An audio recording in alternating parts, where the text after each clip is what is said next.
Une infirmière de Montréal a été radiée pour une période de 4 mois par le conseil de discipline de son ordre professionnel pour avoir tenu des propos de nature religieuse à 3 patients. En effet, une personne transgenre dont le processus pour devenir un homme était avancé a rencontré l'infirmière pour des problèmes d'anxiété.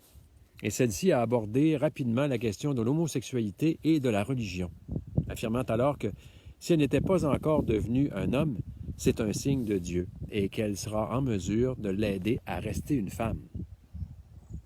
Je n'en dis pas plus parce que mon propos veut d'abord mettre en lumière que le témoignage au nom de la foi demande avant tout du doigté et le respect de la personne accompagnée.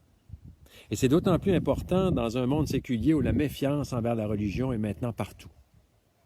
Le témoignage de notre vie, c'est d'abord d'être à l'écoute de l'état de la personne et de son cheminement.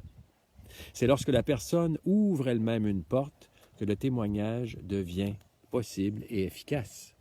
Et Saint Jean de Dieu, dont l'Église fait mémoire aujourd'hui, a d'abord pris conscience du manque des soins de santé de son temps pour recueillir les malades chez lui et les soigner.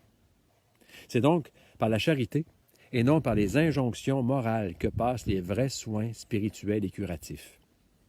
C'est aussi le désir de se faire présence par des soins professionnels de qualité qui a fait la renommée des communautés religieuses, qui ont créé des lieux comme cette maison qui est devenue ici à Saint-Gédéon, le CHSLD, le CLSC.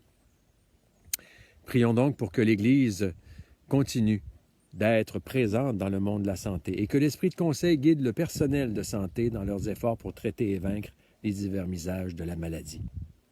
Bonne journée.